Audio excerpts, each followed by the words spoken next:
গতকাল ৮টি স্পটে পুশিং করার চেষ্টা করা হয়েছে। দেশের বিভিন্ন প্রান্ত সীমান্তবর্তী এলাকায় এই ঘটনা ঘটেছে। ৯ জুন যে একনেক অনুষ্ঠিত হবে সেই একনেকে প্রকল্পটি উপস্থাপনের জন্য লিস্টে রয়েছে। আধুনিক যুগ যখন আসলো তখন 2010-এ বিভিন্ন ধরনের কোচ আসছে। আমাদের স্পেন তাদের প্রথমবার বিশ্বকাপ জিতল 2010-এ, জার্মানি অনেক বছর পরে বিশ্বকাপ জিতল 2014-তে, হ্যাঁ 2018-তে ফ্রান্স বিশ্বকাপ জিতলো। এই মূলত সবকিছুর কোচদের ভূমিকা দিন দিন আরো বাড়তে শুরু করছে।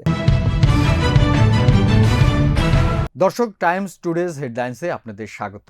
সঙ্গে আছে আমি আরিফুল ইসলাম মিঠু। ব্যস্ততার কারণে যারা প্রতিদিন পত্রিকা পড়তে পারেন না তাদের জন্যই আমাদের এই বিশেষ অনুষ্ঠান। এই অনুষ্ঠানে আমরা টাইমসে প্রকাশিত গুরুত্বপূর্ণ সংবাদগুলো নিয়ে প্রতিবেদকদের সঙ্গে বিস্তারিত আলোচনা করি। দর্শক, আমাদের আরেকটি গুরুত্বপূর্ণ সংবাদ হচ্ছে যে আজকেও বাংলাদেশের বিভিন্ন সীমান্ত দিয়ে ভারতীয়দেরকে পুশিং করার চেষ্টা করেছে বিএসএফ। তো এটি কয়েকদিন ধরে চলছে। আজ 10টি জায়গা দিয়ে তারা চেষ্টা করেছে ভারতীয়দেরকে বাংলাদেশে ঠেলে পাঠাতে। তো এ নিয়ে কথা বলছেন আমাদের সিনিয়র রিপোর্টার সাইফুল ইসলাম।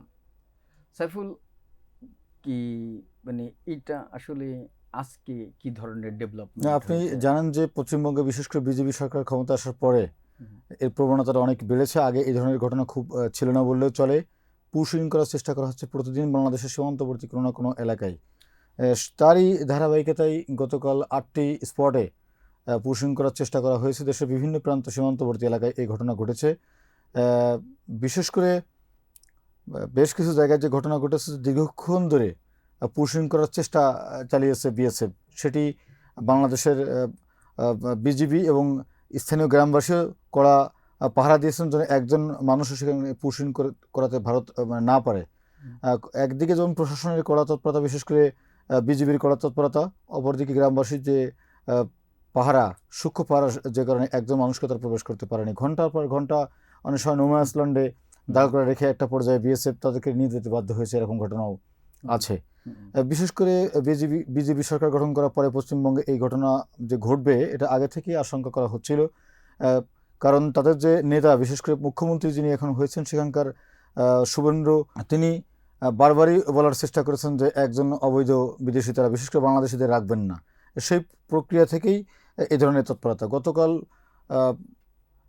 ভারতের যে পররাষ্ট্র মন্ত্রণালয়ের মুখপাত্র তিনিও কিন্তু বলার চেষ্টা করেছেন যে বহিরাগত, বিশেষ করে তাদের বৈধ নাগরিক নয় এমন কাউকে তারা সেখানে রাখতে চান না। সেই প্রক্রিয়ার অংশ হিসেবে তারা বহিরাগতদের বের করে দেওয়ার চেষ্টা করছেন। কিন্তু বাংলাদেশের পক্ষ থেকে বরাবরই বলা হয়েছে কোনোভাবেই পুশিং এটা গ্রহণযোগ্য হবে না, এবং বাংলাদেশের রাজনৈতিক দলগুলোও, সরকারি দল এবং অন্যান্য দলগুলো এই ব্যাপারে খুবই শক্ত অবস্থানে রয়েছে, আমরা যেমনটি জানতে পেরেছি। মানে সরকারের পাশাপাশি সরকার তো নেগোসিয়েশন করছে, কথা বলছে তাদের সাথে ডিপ্লোম্যাটিক্যালি। তো এমনি বিরোধী দল এই ব্যাপারে কেমন দেখলেন? না, আপনি যেটি বলার চেষ্টা করছেন যে সরকার সবসময় পররাষ্ট্র মন্ত্রণালয়ের মাধ্যমে তারা একটি প্রক্রিয়া সবসময় করে থাকেন, এবং পারস্পরিক দেশ যেহেতু একবারে সীমান্তবর্তী দেশ ভারত, তাদের সাথে কথাবার্তা অব্যাহত রেখেছেন কোনোভাবেই যেন তারা অন্যায্যভাবে বাংলাদেশের দিকে কাউকে ঠেলে দিতে না পারে। সে প্রক্রিয়া মানে বারবারই সরকারের পক্ষ থেকে বলা হচ্ছে। এ সপ্তাহে কয়েকবার পররাষ্ট্র প্রতিমন্ত্রী তিনি কথা বলেছেন, তিনি বলেছেন যে কোনোভাবেই পুশিং গ্রহণযোগ্য না, এবং ভারতের সাথে তারা কাজ করছেন এই বিষয়ে। পররাষ্ট্র মন্ত্রণালয়ের মাধ্যমে তারা কথাবার্তা বলার চেষ্টা করেছেন। একই সঙ্গে আমরা দেখেছি যে জামায়াতের বিভিন্ন তৎপরতা আছে এই বিষয়ে, তারা সভা, সেমিনার এবং সীমান্তবর্তী এলাকাগুলোতে বেশ কর্মসূচি পালন করেছেন। এনসিপির পক্ষ থেকে আমরা দেখেছি দুদিন আগেও নাসিরুদ্দিন পাটোয়ারি, দলটির শীর্ষ নেতা, তিনি সীমান্ত বিশেষ করে বেনাপোল এলাকায় গিয়েছিলেন, সেখানকার মানুষকে সচেতন করেছেন যেন একজন সেখান থেকে বাংলাদেশের পুশিং করাতে না পারে। সব মিলিয়ে সরকারি দল, সরকার এবং বাংলাদেশের রাজনৈতিক অন্যান্য যে দলগুলো আছে তারা এবং সাধারণ মানুষ পুশিং করার ব্যাপারে কিন্তু জোরালো অবস্থায় আছে এবং সোচ্চার মানসিকতা তারা আছে। সেক্ষেত্রে আমরা এক্ষেত্রে বাংলাদেশের রাজনৈতিক দলগুলোর মধ্যেও এক ধরনের ঐক্যমত দেখতে পেয়েছি। আচ্ছা, এমনি এই পুশিংয়ের যেটা আমরা গত কয়েকদিন ধরে দেখছি যে খুবই বেড়ে গেছে, তো এখন মানে ভারত সরকারের আসলে কি উচিত? না, ভারত সরকার তো বরাবরই তাদের এক ধরনের প্রতিহিংসার জায়গা থেকে দীর্ঘদিন আপনি যাদেরকে জায়গা দিয়েছেন সেখানে তারা অনেক স্থায়ী বাসিন্দা হয়ে গেছে। এই প্রক্রিয়াটা শুরু হয়েছে কিন্তু ওই ভোটের আগের থেকে।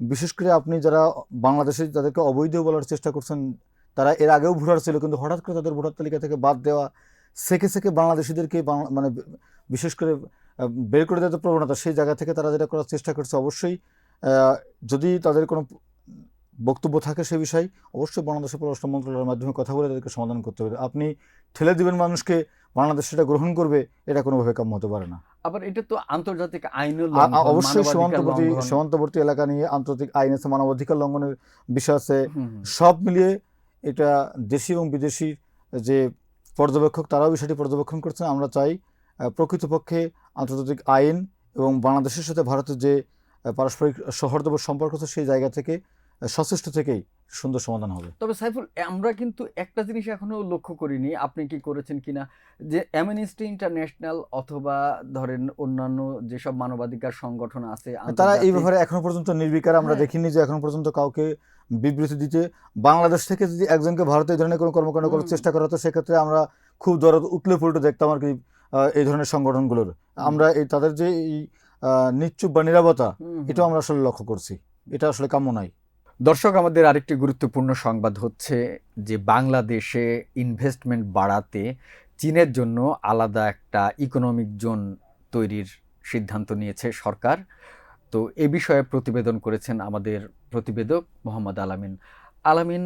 চীনের জন্য একটা এক্সক্লুসিভ ইকোনমিক জোন তৈরির উদ্যোগ নিয়েছে সরকার, কি পর্যায়ে আছে আসলে?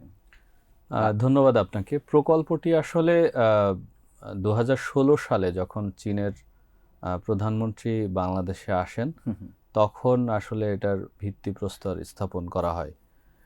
তাদের মানে চীনা বিনিয়োগকারীদের আকর্ষণের জন্য আসলে এই উদ্যোগটা নেওয়া হয়।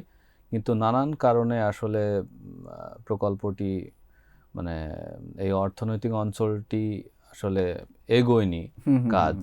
সেটা ঋণের জন্য, মানে কাদের থেকে ঋণ নেওয়া হবে, তারপরে কারা কাজ করবে, এবং নানান কারণ ছিল এর জন্য যে প্রকল্পটি এই জন্য এগোয়নি, আটকে ছিল। এবং প্রকল্পটি যেটা জানা গেছে যে তৎকালীন প্রধানমন্ত্রী কার্যালয়ে আসলে ডিপিপিটা দীর্ঘদিন ধরে আটকে ছিল।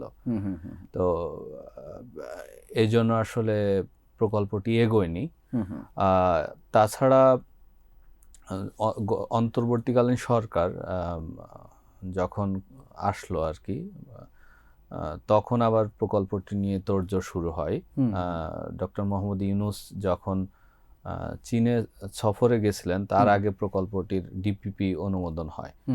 তো এর পরবর্তীতে বিএনপি সরকার এসে এটা আরো জোরদার করে এবং আগামী 9 জুন যে একনেক অনুষ্ঠিত হবে, সেই একনেকে প্রকল্পটি উপস্থাপনের জন্য লিস্টে রয়েছে। প্রধানমন্ত্রী তারেক রহমান যে চীনে ভ্রমণ করবেন তার আগেই না? হ্যাঁ, প্রধানমন্ত্রী আগামী চলতি মাসে আর কি চীনে সফর করার কথা রয়েছে এবং ঠিক তার আগেই প্রকল্পটি ওঠানো হচ্ছে আর কি।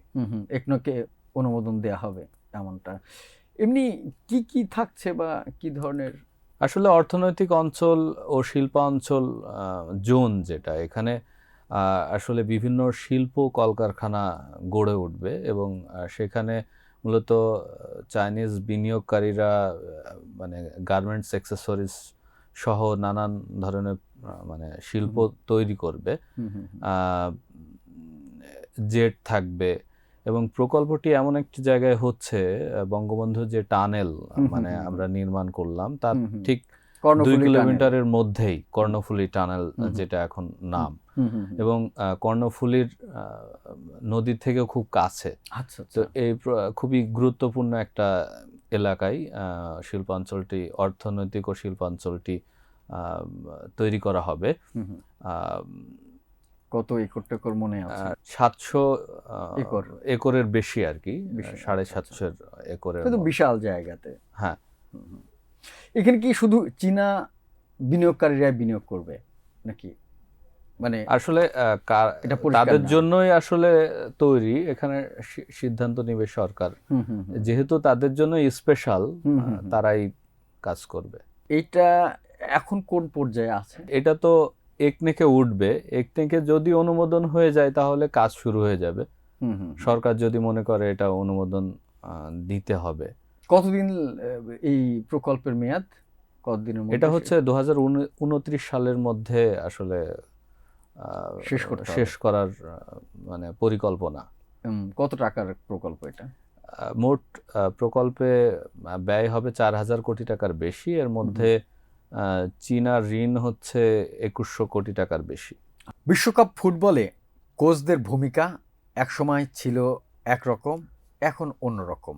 অর্থাৎ তাদের প্রভাব 1930 সাল থেকে এখন পর্যন্ত দিন দিন বদলেছে।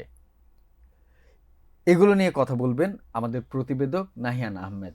নাহিয়ান, একসময় 1930 সালে কোচদের ভূমিকা কেমন ছিল, এখনকার কোচদের ভূমিকা কেমন দেখছেন?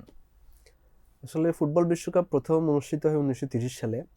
1930 সালে যখন ফুটবল বিশ্বকাপ শুরু হয় তখন দেখা যেত ফুটবলের মধ্যে, ট্যাকটিক্সের মধ্যে, খেলোয়াড়রা মাঠে কি খেলছেন তার মধ্যে কোচদের ভূমিকা খুবই কম ছিল। তারা উজ্জীবিত করতেন খেলোয়াড়দের, করতেন, কিন্তু সরাসরি তাদের ট্যাকটিক্সে কোনো ভূমিকা ছিল না, যেটা আস্তে আস্তে পরিবর্তন হতে শুরু করে।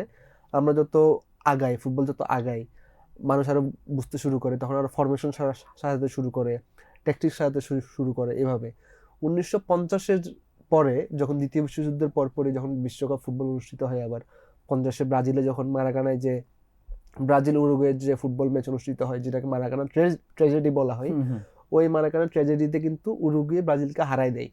হারানোর কারণ ছিল উরুগুয়ের ট্যাকটিক্স ব্রাজিল থেকে ভালো ছিল। তখনকার দিকে একটা বিপ্লব আসে, এবং সেই বিপ্লবে আর একটা বড় বিপ্লব মানে হাঙ্গেরির একজন কোচ, যিনি ফুটবলে নতুন করে ফরমেশন সাজায় এবং দেখিয়ে দেয় যে খেলোয়াড়দের মুভমেন্টের মাধ্যমে খেলোয়াড়রা বিভিন্ন ধরনের ইম্প্যাক্ট ফেলতে পারেন।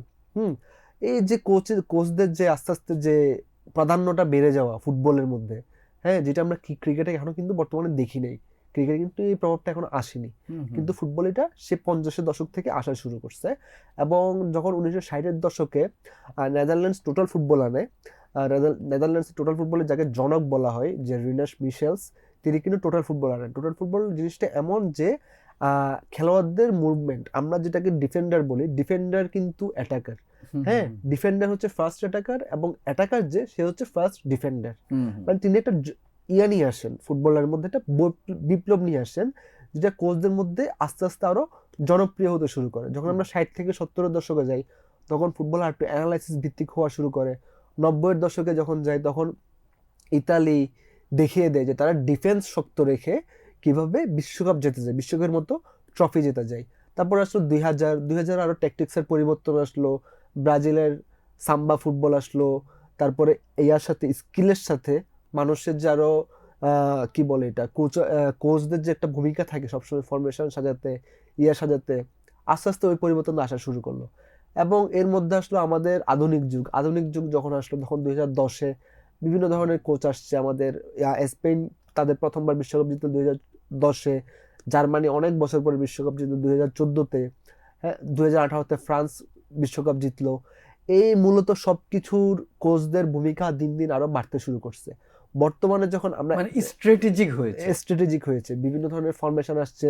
এখন কোচ যত ভালো, ওই দলের জেতার সম্ভাবনা তত ভালো, যেটা আমরা 1930 বা 1950 ওই সময়টাই দেখতাম না। ওই সময় 1930 সালের দিকে কোচরা আসলে কি ধরনের ভূমিকা পালন করতো? তারা উজ্জীবিত করতো, ভালো খেলো, এভাবে শারীরিক করে। কিন্তু ওই যে ফরমেশনটা, এই প্লেয়ার এই জায়গায় খেলবে, এই প্লেয়ার এভাবে ভালো করবে, ওই যে ফরমেশন সাজানোটা, এখন তো 4-4-2, 4-3-3, 4-2-3-1, বিভিন্ন ধরনের ফরমেশন আছে। তখনকার যুগে এত কিছু ছিল না। তখন জাস্ট মাঠে নামো, তোমরা খেলো, 11 জন মাঠে খেলবে। কিন্তু ওই যুগ, এখন আমরা সেই 50 বছর, আরো 60 বছর আগে ওই যুগটা পেছনে ফেলে ফুটবল চলে আসছে।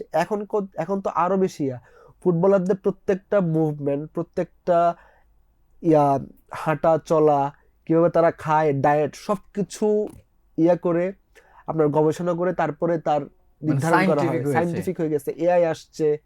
ইভেন তাদের ডায়েট, তারা কি খাবে না খাবে, এটা পর্যন্ত দেখা হয়, যে তারা কিভাবে চলাফেরা করবে। এইগুলোতেও কি মানে কোচদের মানে মনিটরিং এর মধ্যে? হ্যাঁ, ফিটনেস কোচ আছে, এমনি এই কোচ, মেইন কোচ তো আছে, তার সাথে তার সহকারী আরো 7-8 জন করে থাকে, যেটা আমরা বিশ্বকাপের যে টিমগুলা, জাতীয় দলগুলা ওইখানে দেখতে পারি। আর বিশ্বকাপের জাতীয় দলগুলোর যখন কোচিং এর কথা বলা হয় তখন আরেকটা কথা না বললেই নয়, এই পর্যন্ত কিন্তু ইতিহাসে এমন কোনো দল বিশ্বকাপ জেতা নাই যারা নিজেদের দেশের কোচ নিয়োগ দেয় নাই।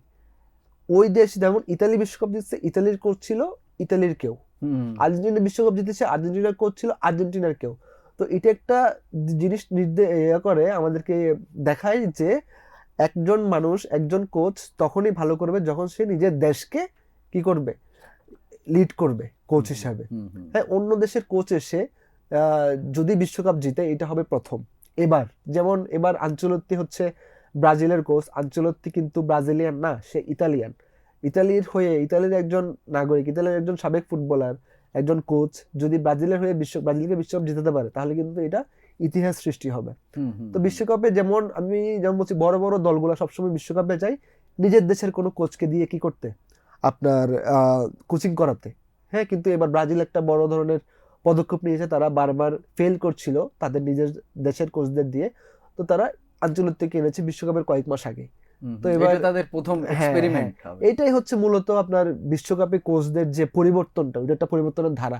এখন আর সবাই বসে নেই যে আমার দেশের কোচই বিশ্বকাপ জিতাবে, এরকম কেউ ধারণা নিয়ে বসে নেই। এখন বিভিন্ন দেশের কোচ আসছে, তারা বিশ্বকাপে কোয়ালিফাই করাচ্ছে, তারা বিশ্বকাপ জিতাচ্ছে, এরকমই হবে ইন ফিউচার আমার মনে হয়।